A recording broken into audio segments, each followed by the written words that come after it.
Kamusta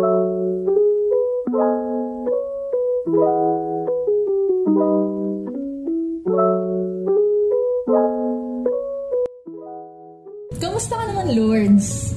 Ito okay naman, Hershey, no? Kahit na medyo busy this week, at least kahit pa paano, lumalaban. Ikaw, kamusta ka naman? Ako, ewan ko, parang ang boring ng mga weeks ko, tapos talagang nagpo-procrastinate lang ko. Nainggit nga ako sa'yo. Inggit ako sa'yo. Alam mo bakit? Kasi kahapon nakita ko yung mga stories mo. Sobrang palaba. Nakita ko artista ka na. Baliw. Hindi ako artista. Hindi nga rin ako guest eh. Parang na-invite lang, pero hindi naman nag-guess. Na-invite ka, pero ikaw yung pinaka-nag-shine doon yung nakita ko. Oo, kala mo talaga napanood yan. Oo, napanood ko yung stories mo. Doon palang nakita ko nag-shine ka na. Tsaka nakita ko napakaganda mo doon. Talagang kahit hindi ikaw yung guest. Blooming ka din ngayon. Ito naman o hindi. Dahil dyan, dahil napakaganda mo ngayon, kahapon at always. Okay. May tanong ako. Sige, go. May boyfriend ka na ba? For the showbiz naman ang question, pero wala. Wala namang bago, wala. Single. Wala namang bago. Pero masaya ka naman? Oo naman, just good. Pero nakikita mo naman yung mga sikat ngayon sa TikTok, sa social media ngayon. Yes, oo. Yung tanong na, sino nga ba ang dapat nagbabayad sa first date? Babae o lalaki? Yan sa TikTok. Ang dami ko nakikita mga TikToker na talagang pahayag na yung mga opinion. Actually, for me, hindi ko talaga gets kung bakit siya naging big deal. Yung 50-50 na yan, yung KKB na yan sa date. Pero for me, parang, siguro kung sino yung nag-aya. Pero usually naman kasi yung nag-aaya, di ba lalaki? So parang, tumatak na rin sa isip natin na lalaki yung parang pinakagagastos. Pero syempre, depende pa rin sa sitwasyon. Depende pa rin sa kakayahan ng bawat isa. Kung kaya naman magbigay ng babae, di ba, magbigay ka, di ba? Lalo na global unwritten rule kasi na tinatawag, yung lalaki, na yung lalaki palagi magbabayad sa first date. Pero alam mo naman na nagbabago na yung panahon. Yung mga babae ngayon, kaya na rin maglabas. Kaya na rin pagsabayan sa mga exclusive, di ba? Pero alam mo naman na parang naging kultura na yan, hindi lang dito sa Pilipinas, pero sa mga ibang bansa rin kasi nagiging usapan din yan sa ibang bansa na kapag lalaki, ikaw dapat ang magbabayad. Pero sa akin personally, laging yan situation basis yan na okay, ikaw nagyaya, dapat alam mo na kaya mo maglabas ng pera. Kasi bakit siya yayain kung wala ka naman palang ibang gagastos, wala kang ilalabas na pera, di ba? Kung wala kang pera, tapos gusto mong makipag-date, marahimik ka na lang sa bahay, di ba? Mag-usap na lang kayo sa chat, di ba? Mag-text na lang kayo, mag-call. Lalo na kung ang situation naman ay students kayo pareho, pero talagang gusto niyong mag-date, nagsisimula pa lang kayo. Usually yan talaga, talagang give and take na tinatawag. Siyempre, wala pang mga trabaho, especially yung mga high school, mga broke college students, di ba? Makikita mo yan sa effort di ba? Kahit na wala kayong malaking pera pang gasto sa date, di ba? Kahit naman na sabihin natin, siyempre gusto mo nang may magarbong surprise sa yung jowa mo. Pero kung wala naman talaga siyang pera, tulad nga na estudyante pa siya, di ba? Makikita mo naman sa effort niya na nagbibigay talaga siya ng kahit assurance man lang, diba? Kahit sila ng material na bagay, kahit ng assurance. Pero bilang napag-usapan na rin naman natin na kultura nga yan, na global unwritten rule, hindi lang sa Pilipinas, na ang lalaki ang palaging magbabayad sa first date. Pag-usapan naman natin yung dito sa Pilipinas, yung mga norms na nabuo dito sa Pilipinas. Okay. Ang mga Pilipino ay sikat sa pagiging Maria Clara, ganyan. Kasi alam mo naman na na-colonize tayo, di ba? Para sa'yo, yung mga norms na yan, talaga bang dapat mag-comply tayo palagi? Actually, hindi Kasi actually namin po ipilit sa'yo para talaga sundin yan ng mga kultura natin. Siguro dapat lang talaga natin respetuhin kung ano yun. Kasi at the end of the day, kultura pa rin natin yan bilang Pilipino, di ba?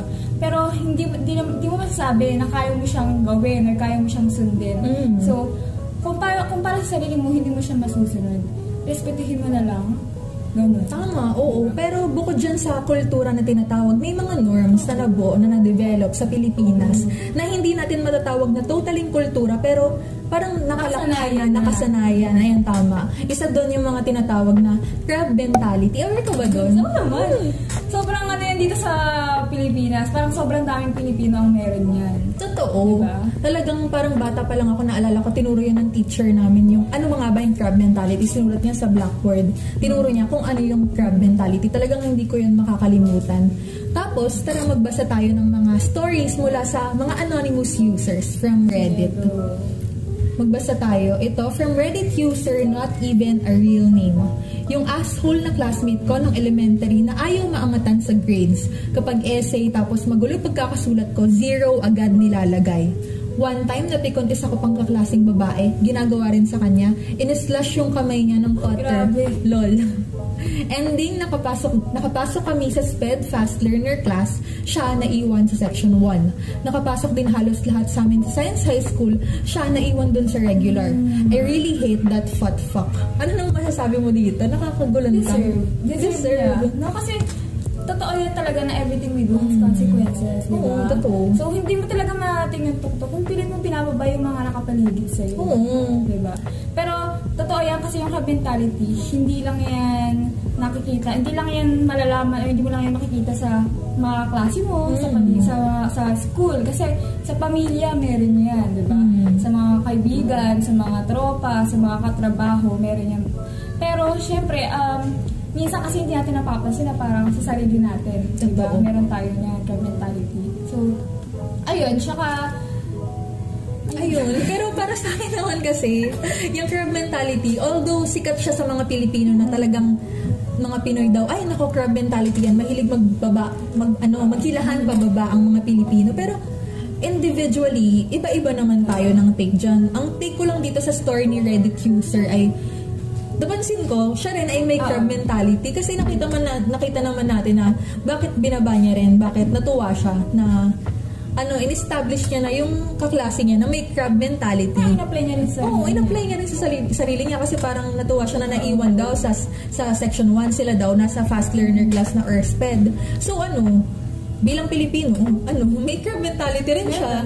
Diba? Talagang hindi mawawala. Pero of course, yun nga, kinikilala natin na iba-iba ang mga tao at may development. Yes. Sana nga siya, may character development. Kasi diba, syempre, meron din mga tao na naghihilan pataas naman. Totoo. Diba? Lalo na sa mga kung meron kang solid na mga kaibigan talaga, ay talagang supportahan sa bawat isa. Talagang maghihilaan kayo pataas. Oo, totoo. Kaya yung maganda. Tapos kahit pa paano, may mga ganong tao pa rin dito sa atin. Na nagtutulungan talaga. Ayun talaga yung maganda doon. Pero bukod dyan sa crab mentality, meron pang mga kilala sa yung mga Pinoy eh. Di ba nga bilang nabanggit kanina na nasakop tayo ng mga Espanyol. Meron pang isa. Hulaan mo ano? Conservative daw ang mga Pilipino. Surprise ka ba? Hindi. Hindi ka surprise. Siyempre, very conservative talaga yan. Kahit sa sulok ng Pilipinas. Ikaw ba conservative ka? Hindi. Siyempre, may mga times sa conservative. May mga times na go lang, hula-hubad. Bilang isang model at bilang isang guest kahapon, hindi ko yun makakalimutan din. For the showbiz. Ano ba yung fashion style mo? Gusto ko lang malaman. Suggest ka naman sa ating mga listeners and viewers. Kasi iba-iba. Gusto ko kasi nag-explore. So talaga nag-explore na iba't ibang style. Kasi ayoko mag-stick lang sa isang style. Kasi kung kaya ko namang gawin, ay kung kaya ko naman i-try yung ibang style, why not, diba? Kasi ano na kung babagay naman sa'yo? Mag-try ka lang, diba, ng bago. Kaya, ayun, for me, very diverse. Diverse talaga yung style. Tsaka, sa sarili mo yan, makikita mo yan. Lalo na kung very aware ka naman, self-aware ka sa sarili. Mas maganda yun kasi at least, kahit pa paano, alam mo kung ano yung bagay na style sa'yo. Hindi naman forever na Maria Clara tayo na dapat palaging tagong-tago, diba? Nagbabago rin talaga. Magbasa tayo ng another story from a Reddit user named Hypoton. Ito, sinabi niya, "The worst things for me are the mindsets of adults sometimes." Aware si mama na bakla ako, and I've resolved myself to not ever be in a relationship. Not like I'm interested with anyone at the moment, nor do I think I'm good enough for a relationship given how lazy I am. I love my mama and all, pero sometimes too old-fashioned ang mindset niya. I remember recently, I had accompanied her going home dahil I was up buying meds nearby. Met a Sika driver on the way and nag-talk sila about his daughter being tomboyish daw. My mother being religious as she is, has the mentality that women wear something freely or else no man would ever like her. Other mindsets pa, people with tattoos are filthy. Probably criminal. Kinuha na lahat na nanay niya. Sige. Yung part doon yung talagang nakaka-frustrate. Yung tomboyish daw manamit. So kapag tomboyish ka manamit, sinasabi ng nanay niya na wala daw magkakagusto sa'yo. Kasi na panlalaki, diba? Suot niya. Oo. So isipin ng mga tao, tomboy siya. Oo. Diba? Lalo na yung mga lalaki isipin sa kanya, tomboy siya. Hindi sila talo. Oo, hindi sila talo. Boss-boss, diba? Oo, boss-boss. So, pa lang. Kailangan ba palagi yung babae naka-pink, gano'n? Oo, kailangan naka-dress, naka-skirt. Oo, ikaw ba, nakikita ko naman na napaka-diverse ng outfit mo. Ano nang masasabi mo sa ganyang take? Alam mo, hindi talaga mawala yung mga old-fashioned mga tao. Lalo na dito sa atin, sobrang dami. Kaya minsan, kahit sa atin, kahit na sa ganitong henerasyon na tayo, may mga tao talaga na may masasabi sa kung ano yung susuotin mo. Lalo na kasi syempre, sa mga matatanda ay ang katulad sa mama niya, diba? Mama niya na yan, pero hindi siya sinusuportahan kung ano man yung gusto niya suotin. Ang dami niyang sin sa ibang tao, diba? Parang hindi ka talaga mag-gets. Hindi mo kilala yung isang tao, pero dinajudge mo sa sa damit mo, sa suot mo. Pero kahit na hindi mo siya kilala personally, kung ano yung ugali niya, yung attitude niya, makita lang yung damit mo. Alam na nila, i-judge nila. Parang kilala ka na nila agad. Naka-tomboyish outfit ka, ay, tomboy ka. Ganon. Diba? Kaya ako personally, parang ang hirap, lalo na sa mga streets, na magporma-porma ka dito sa Pilipinas. Na-stress ako umaura dito kasi parang ang daming looks na nakikita na kapag ubadera ka, yung mga oldies dyan, yung mga lola, parang, itong napaka-ano naman itong batang to. Pupuk, gano'n. Oo, meron gano'n. Pero parang nakaka-frustrate lang na hindi ka makapagsuot ng gusto mong damit. Sabi nga, nasa kararampa. Oo, ayun. Gano'n. Kaya, paano. Kaya kahit although na ganyan nga, nag-develop na yung Pilipinas into a more liberated country. Mas open na. Oo. Ngayon sa ating although hindi na ganun kalala, pero hindi pa rin maiiwasan talaga yung mga ganyang thinking ng mga adults. Tulad nga ng binanggit niya. Pero of course, wag natin pa rin i-generalize. Hindi lahat ng adults ay katulad ng mama ni Reddit user. Diba? May mga iba na pinipili talaga makisabay. Diba? Sa kung ano yung uso, sa kung ano yung trending, sa kung ano yung sa ngayon. Diba? Yung mga ginagawa ngayon. Bilang napag-usapan natin yung conservative kanina, sobrang nakaangkla pa rin yun sa religion. Di ba kapag mga religyoso yung mga matatanda, sinasabi nila na dapat daw mag-dress up para sa kung sinong Diyos yung sinasamba nila. Ayun nga, Maria Clara, yung kultura dito sa Pilipinas. Dahil nga naging deep within the Christianity na tayo dito sa Pilipinas. Dahil dyan, magbasa tayo ng another story from Reddit user Santi Sinner. Ito sabi niya, I became an atheist before because I heard priests and church people judge us children. I saw them beat a mentally challenged person with a thick stick. The priest in the middle of offering saw that my family is only giving 20 pesos. He then continued to anger rant about how we should give 10% part of our salary because the Lord will appreciate it. His logic was, if we can buy things for ourselves, why can't we give the church much bigger offerings? That happened in the Catholic Church. Then my teacher, who didn't know I was an atheist, invited me to their church. I thought that it might open me up to welcoming religion again. So I went to their church before it started. They gave us the super dry hamburger that made my throat dry and I almost choked. Good thing I was always bringing 2 liters of water with me. We sang songs for like 30 minutes and then the pastor walked up the stage. He then said, pinalaman ko kayo kaya dapat makinig kayo sa akin. He then talked about how rich he is, how poor we are, and how that is related to praying and believing, which is pure BS. Because we were always in church back then before I became an atheist. So, instead of changing my mind to welcoming religion again, it pushed me away even more. Ano naman masasabi mo dyan sa story ng ating Reddit user? Kasi Catholic, hindi, normal talaga talaga yun sa misa na merong offering. Tulad na lang sa namin, sa simbahan namin, sa lugar namin. Siyempre, di ba, kada misa nga may offering. Yung kasi namin, simbahan kasi namin, ginagawa siya. Parang, siya, ongoing construction. Ginagawa yung taas. Parang nire-renovate gano'n. Tapos, ngayon, parang ang nangyayari sa misa, nagkaroon ng 2 offering. Diba? Yung isa, offering talaga yun sa misa talaga. Yung isa ng mga offering para nga sa simbahan. So, ayun, maraming mga nagbibigay, lalo na yung mga may kaya, mga nagbibigay. Meron akong kakilala na sinabi niya yun na parang kada nagsisimba sila, binibigyan siya ng mama niya ng pang-offer na, gano'n. Tapos sabi ko, sabi nung mama niya, bakit kapag nagsisimba ka, wala kang binibigay? Kasi yung mama niya kasi talagang nagbibigay kahit na walang-wala na sila, kahit na bariyang-bariya na lang yung nasa wallet ng mama niya, nagbibigay pa rin. So kada misa, nagbibigay siya. Ngayon, ang mama niya, sabi, dapat kung wala ka man, kahit na piso lang yan, magbigay ka pa rin sa simbahan. Simbahan pa rin palagi. Kaya, ngayon, ang sinasabi niya ngayon, bakit kaya, hindi niya kasi matanong yung sa mama niya, bakit parang obligasyon natin na magbigay palagi, gano'n. Hindi niya matanong kasi syempre, ready yung mama niya, makamasaktan. Oo, totoo naman. So, yun yung sinasabi niya, bakit kaya kailangan natin lagi magbigay, kahit na wala namang pumipilit, pero bakit siya pinipilit niya magbigay? Gano'n, diba? Pero ayun, parang kasi normal na talaga siya sa atin, sa mga simbahan na magbigay. Pero, ayun, ikaw ba? Ano ba masasabi mo? Kasi napansin ko, naging norm na siya. Ako kasi born Catholic Christian talaga ako. Pero, itong mga nagdaang taon, nagbago rin talaga yung pag-iisip ko. Kaya ayun, isa na akong atheist ngayon.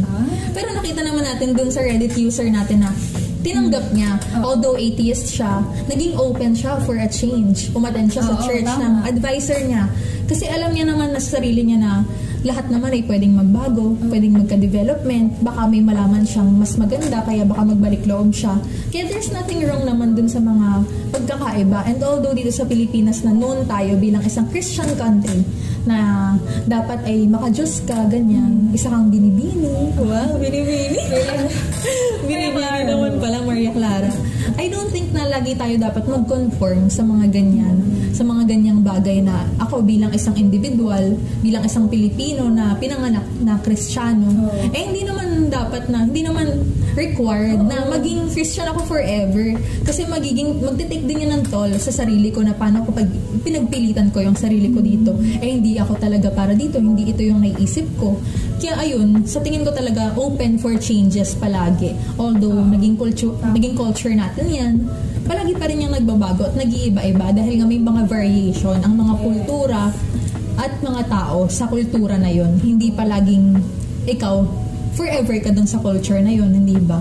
Yun ang aking thinking dun sa usapin na yon. At saka ano rin pala, yung usapin na pagiging religious, di ba?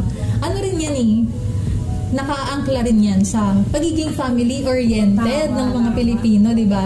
Yung kapag Sunday, sabay-sabay tayong magsisimba. Ayan, Sunday Family Day.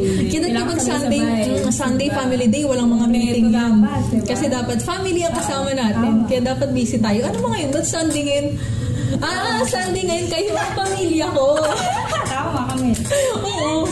Bilang Sunday ngayon, Family Day. Kayo ang pamilya ko ngayong Sunday. Hindi naman yung family palaging blooded. Tama. Hindi naman palaging nasa dugo yan, di ba? Iba-iba pa rin ang klase ng pamilya at nagiging social construct yan na nag-iiba-iba ang meaning ng pamilya. Kaya, sige, magbasa tayo ng another story from our Reddit user named Keep It Coming 21. Ito, tungkol to sa pamilya niya. Ay naku, sobrang konyo nito so bear with me. Naloloko ako, sobrang konyo. So, I don't know if it's just me, but sobrang toxic ng mga relatives na FB friend ko. Then they're gonna ask you, bakit ganyan mga post mo sa Facebook pa sexy? Yung topic natin kanina. Or, ang yabang mo naman, pati mga bago mong bag pinopost. kahit yan follow mo ko and friend as if you're feeding me. Also, sobrang na-trigger depression ko when my mom praises my younger cousin every time I go home. My mom always compares me sa kanya and made me feel bad about myself. Like, sobrang disrespectful ng cousin ko na yun. Pero since bata pa lang kami, mas love talaga siya ng mom ko. Few years ago, my mom was out of the country and I sent her a message saying I couldn't go to school because I have UTI and was admitted sa hospital. And my mom said, ang tamad-tamad mo, buti pa yung cousin mo. And just last year, I was diagnosed with depression and anxiety. Currently seeing a therapist which is paid by my understanding boyfriend. My boyfriend. And nabasa ko sa message ng mom ko and my uncle. And cousins are calling me baliw. Wow, just wow. Until now, my grandma tells me, kadramahan mo lang yung depression mo.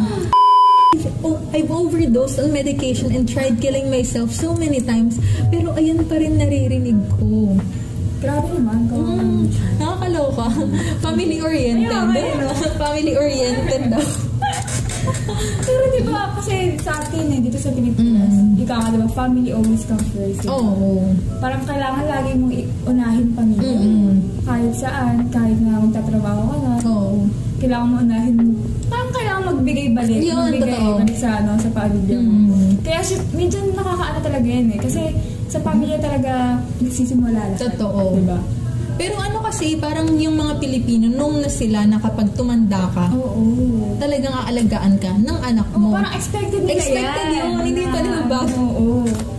Parang diba? Kailangan kapag matanda ka na, dramatic yan, mga anak mo. Kailangan mag-alaga sa'yo. Kaya, yun nga, kahit maging gano'n ka-toxic yung family mo, ganyan. Alam mo iba yung term na, tatay mo pa rin yan. Nanay mo pa rin yan, di ba? Gusto sa ka naririnig yan. Palagi ko naririnig yan, di ba? Patawarin mo na lang. Pamilya mo pa rin sila. Dugo mo yan. Pero para sa'yo ba, yung dugo, palagi ba yung thicker than water? Hindi, syempre. Kasi, katulad nga sabi mo kanya, di ba? Ang family, hindi lang yan blood related, di ba? Totoo. Mararamdaman mo yan sa ibang tao, sa mga kaibigan mo. Kaya hindi ako iniwala dyan kasi minsan talaga sa pamilya mo manggagaling lahat ng hinanakit lahat ng kumbaga doon ka lumaki sa pamilya mo, parang syempre yung kinakakihan mo pag kasama mo na yung mga kaibigan mo, ibang-iba yung yung araw, iba-iba yung attitude mo.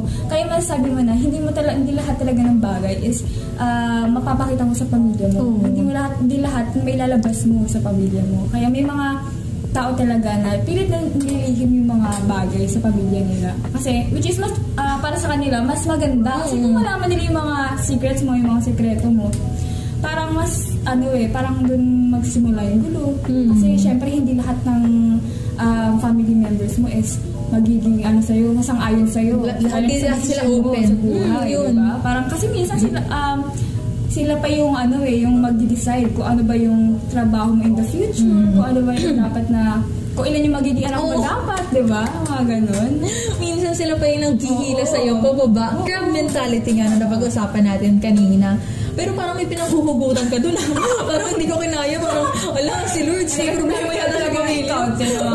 Kapag pupunta ako sa mga... Pero of course, hindi natin ina-antagonize yung ganyan. Talagang maganda pa rin yung pagiging family-oriented ng mga Pilipino na mga hospitable, na talagang malalapit sa pamilya. Hindi naman din lahat ay toxic na kagaya ng pamilya. Iba-iba naman. Ayun, exactly. Bawat pamilya ay may maganda at may hindi. At yun nga napag-usapan kanina na may development yung mga tao. Alam mo ngayon yung mga millennials, mga moms ngayon, di ba? Ang ganda na magpalaki ng mga bata. Bukod dun sa pagiging fashionista ng mga anak nila, ng mga baby nila, at talagang binabago na nila yung kultura na alam mo yung mamamalo. Karamihan sa kanila hindi na ginagawa yan. Nag-uso na ngayon yung gentle parenting, which is magandang gawin na kultura na sa Pilipinas. Di ba? Kasi naging kultura sa Pilipinas yung kapag salbahe yung bata. Salbahe nga ba? Salbahe ba talaga? Or talagang kulang lang sa aruga, sa atensyon? Hindi maganda yung pagpapalaki. Bakit mo kailangan paluin? Bakit hindi mo na lang kausapin? Sa gentle parenting, di ba? Talagang maganda rin makapag-establish tayo ng bagong kultura sa Pilipinas na bubuo na, ayun nga, gentle parenting na tinatawag. Na ayun nga, although ang kultura natin talaga noon, yung norms bilang sa pamilya ay mamalo, pwede pang mabago kasi iba-iba naman yung mga tao, iba-iba ng thinking, at of course, palaging nag-a-adjust, di ba? Tsaka nakakatawa kasi sa TikTok meron ng mga ganyan eh, di ba? Mga TikToker na nanay, mga kaya yun maganda kasi nag-develop talaga. Oo. Kaya dun talaga natin makukonclude na iba-iba talaga yung mga tao. At saka we'll never know din naman, baka merong nag-work yung pagpalo. Meron sa nag-work na ganun sa bata, or meron din sa gentle parenting. Pero of course, napag-usapan natin yung sa parenting, iba-iba naman yan. Hindi lang locally dito sa Pilipinas at saka sa ibang bansa. Example dun yung sa US. Anong take mo sa family sa US? Kasi sa US, very sa ibang, kahit hindi lang sa US, sa ibang bansa, di ba? Very independent yung mga tao. Totoo. Parang kinagastasan na nila yun. Siyempre, paglaki nila, independent na rin sila. So, ayun, di ba, minsan 18 pa lang, meron sariling bahay, sariling condo. Nag-move out na sila.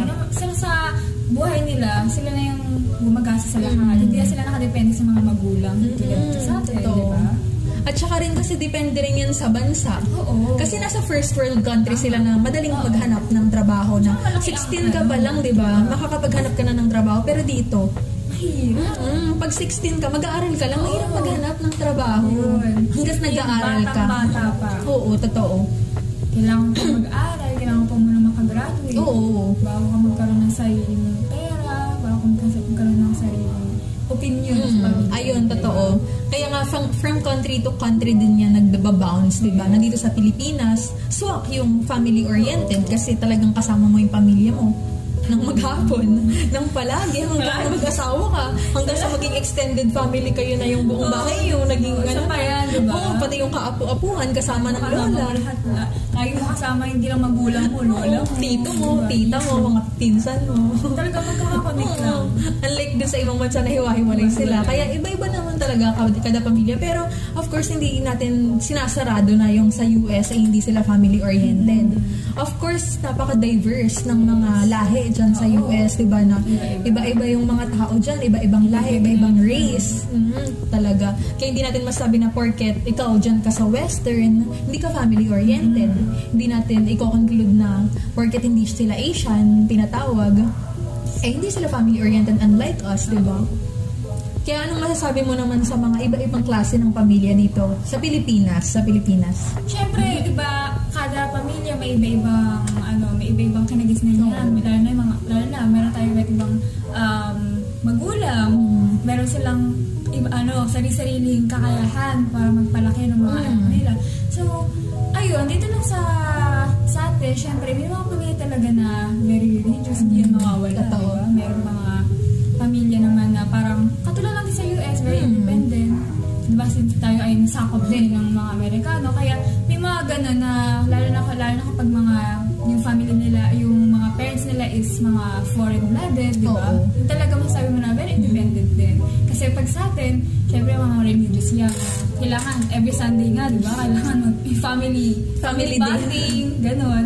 Diba? So, ayun, ikaw ano bang take mo dyan? Depende rin kasi yan sa estado ng buhay eh. Kasi yung Sunday na yan, na made up na Sunday Family Day, hindi naman lahat kayang magkaroon ng family day, hindi lahat ay financially well para makipag-hangout sa pamilya ng Sunday. Malay mo, Sunday nagtatrabaho pa rin yung magulang niya kasi they're trying to make ends meet. Saka diba?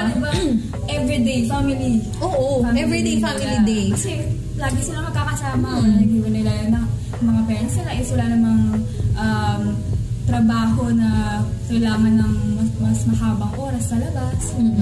Kaya yun talaga, makikita natin na iba-iba talaga.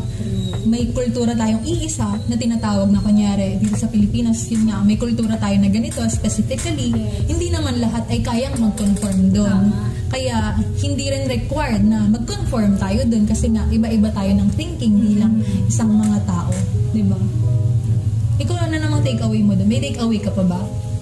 Actually, wala na eh. Ayun na rin talaga. Oo, ayun na rin. Nasabi na natin lahat. Totoo. Nasabi naman natin ang lahat. Napatagil na rin yung kwentuhan natin. Okay, so ayun. Ano na yung susunod natin? Kwentuhan? Gusto mo bang magkwentuhan tayo sa next week pa ulit? Kasi okay naman tayo na nasabi na natin ang lahat. Diba? Kaya magpasalamat na tayo sa ating mga listeners. Kaya kung may susunod pang episode, palagi nating tatandaan talaga na tayo bilang isang mga tao ay may mga pangalawang opinion. Iba-ibang opinion sa buhay. Kaya naman, if you are open to consultation, why not take our side opinion? See you next time!